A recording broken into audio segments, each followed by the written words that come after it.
আছেন সবাই? আশা করি প্রত্যেকে অনেক অনেক ভালো আছেন। তো আজকের এই ভিডিওটিতে সবাইকে স্বাগতম। আজকের এই ভিডিওটি খুবই ইন্টারেস্টিং হতে চলেছে। আজকের এই ভিডিওতে আমরা দেখব যে কিভাবে আপনারা ফেলনা কিছু জিনিস দিয়ে খুব চমৎকার একটি জিনিস তৈরি করে নিতে পারবেন, যেটা কিন্তু খুবই আকর্ষণীয়। আগে বলে নিই, আপনারা যারা আমাদের এই চ্যানেল নতুন দর্শক, প্লিজ আমাদের চ্যানেলটি সাবস্ক্রাইব করে পাশে থাকা বেল বাটনটি বাজিয়ে দিবেন। সো চলুন শুরু করা যাক আজকের ভিডিওটি। তো চলুন প্রথমেই দেখে নিই যে আমাদের হলোগ্রাম প্রজেক্টটি বানানোর জন্য কী কী উপকরণ লাগবে। তো ওর জন্য প্রথমেই আমাদের লাগবে একটি ট্রান্সপারেন্ট কাগজ। তো এটি আপনার বাসা বাড়িতে হয়তো দেখে থাকবেন যে কীভাবে খেলনা কিংবা অনেক প্যাকেটের সামনে এটি থেকে থাকে, কিংবা আপনি প্লাস্টিকের যে বোতলগুলো আছে সেগুলো দিয়ে তৈরি করতে পারেন। তাছাড়া আপনার ডিস্কের পিছনের অংশটি দিয়ে তৈরি করতে পারেন। তো আমি এখানে ইউজ করছি আমার ড্রোনের যে প্যাকেটের যে ট্রান্সপারেন্ট অংশটি রয়েছে সেটি।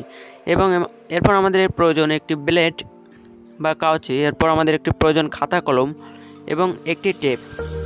সো এইগুলো হলে খুব সহজে আপনি বানিয়ে নিতে পারেন এরকম একটি 3D হলোগ্রাম প্রজেক্ট। তো চলুন ভিডিওটি শুরু করা যাক। তো প্রথমে আমি দেখিয়ে দিচ্ছি আপনাদের এই ডায়াগ্রামটি। তো প্রথমে আমাদের 1 সেন্টিমিটারের একটি সরলরেখা অঙ্কন করতে হবে এবং 1 সেন্টিমিটারের ঠিক মাঝ বরাবর 3.5 সেন্টিমিটার এর একটি রেখা অঙ্কন করতে হবে 1 সেন্টিমিটারের উপর লম্ব বরাবর। তো এরপর 3.5 সেন্টিমিটারের উপরের বিন্দুতে 6 সেন্টিমিটারের সমান একটি রেখা অঙ্কন করতে হবে, যেটি অবশ্যই 3.5 সেন্টিমিটার উভয় পাশে সমান হয় এবং উভয় পাশের দৈর্ঘ্য হয় 3 সেন্টিমিটার এবং 3 সেন্টিমিটার। তো এরপর আমাদের 1 সেন্টিমিটার এবং 6 সেন্টিমিটারের দুই পাশের দুই বিন্দুকে যোগ করে দিতে হবে এবং যোগ করে দেওয়ার পর আমাদের ডায়াগ্রামটি অলমোস্ট রেডি। তো এরপর আমাদের এই 4 সাইডের মাপ নিয়ে আমাদের যে ট্রান্সপারেন্ট কাগজটি রয়েছে সেটি 4টি অংশে কেটে নিতে হবে। সো ডায়াগ্রামটিতে দেখানোভাবে আপনারা আপনার যে কোনো কাগজে বা খাতার উপরে এই ডায়াগ্রামটি এঁকে নেবেন এবং আঁকার পর আমাদের যে কাজটি করা প্রয়োজন সেগুলো আমাদের যে ট্রান্সপারেন্ট কাগজটি আছে সেটি নিয়ে আমাদের 4টি অংশ এভাবে কেটে নেওয়া প্রয়োজন। তো আমি পরপর 4টি অংশ কেটে নিচ্ছি, আপনারাও কেটে নেবেন।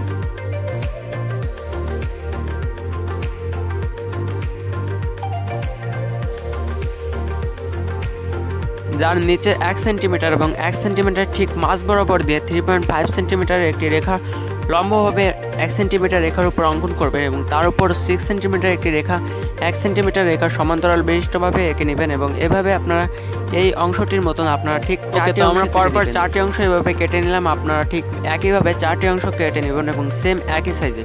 তো এরপর আমাদের যে কাজটি করা প্রয়োজন এটিকে যুক্ত করা প্রয়োজন একে অপরের সাথে। তো এর জন্য আমরা কস টেপ ইউজ করছি। তো আপনারা কস টেপ ইউজ করতে পারেন। তো এর জন্য আমি প্রথমেই দেখে নিন আমি যে কীভাবে এটি অ্যাডজাস্ট করছি। তো এবার প্রথমে এভাবে 2টি এভাবে অ্যাড করে নেবেন, তারপর এভাবে পরপর 3টি এবং তারপর 4টি অ্যাডজাস্ট করে নেওয়ার পর আমি একটু ফরওয়ার্ড করে দিচ্ছি।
ওকে, সো আপনারা দেখতে পেলেন যে কীভাবে এই 4টি অংশ আমি অ্যাড করে নিলাম একে অপরের সাথে এবং দেখতে পাচ্ছেন পিরামিড আকারের একটি প্রজেক্ট আমাদের তৈরি হয়ে গেল। তো এখন আমাদের কাজটি প্রায় 100%ই শেষ। তো চলুন এটি দেখা যাক যে কীভাবে এটি কাজ করে। তো এর জন্য প্রথমেই আমাদের ইউটিউবে চলে যেতে হবে এবং ইউটিউবে গিয়ে আমাদের একটি ভিডিও ডাউনলোড করতে হবে, বা আপনার ইউটিউব থেকে সরাসরি চালিয়ে নিতে পারেন। এখানে ইউটিউবে এসে সার্চ করবেন হলোগ্রাম প্রজেক্ট। হলোগ্রাম প্রজেক্ট লিখে সার্চ দেওয়ার পর অনেকগুলো ভিডিও এখানে পেয়ে যাবেন। তো এখানে আমি এখান থেকে একটি ভিডিও ওপেন করে দেখাচ্ছি এবং কিভাবে এটি কাজ করে। তো চলুন দেখা যাক। তো ওপেন করে এরপর ঠিক আপনাদের যে প্রজেক্টটি তৈরি করলাম সেটি এভাবে ফোনের মাঝখানে এভাবে রেখে দিবেন এবং রেখে দেওয়ার পর একটু অ্যাঙ্গেল থেকে নিচ থেকে এটি দেখবেন এবং নিচ থেকে দেখার পর দেখতে পাচ্ছেন কি সুন্দর 3D হলোগ্রাম তৈরি হয়ে গেল আমাদের বাড়ির ফেলনা কিছু জিনিস দিয়ে। সো এই ছিল ভিডিওটি। আশা করি ভিডিওটি আপনাদের কাছে ভালো লেগেছে। আর যদি ভালো লেগে থাকে প্লিজ আমাদের ভিডিওটি অবশ্যই একটি লাইক দিবেন আর কমেন্ট করে আপনার মূল্যবান মতামতটি জানিয়ে দিবেন। আর অবশ্যই এই প্রজেক্টটি আপনি আপনার বাড়িতে বানিয়ে রাখতে পারেন। তো ধন্যবাদ সবাইকে ভিডিওটি শেষ পর্যন্ত দেখার জন্য।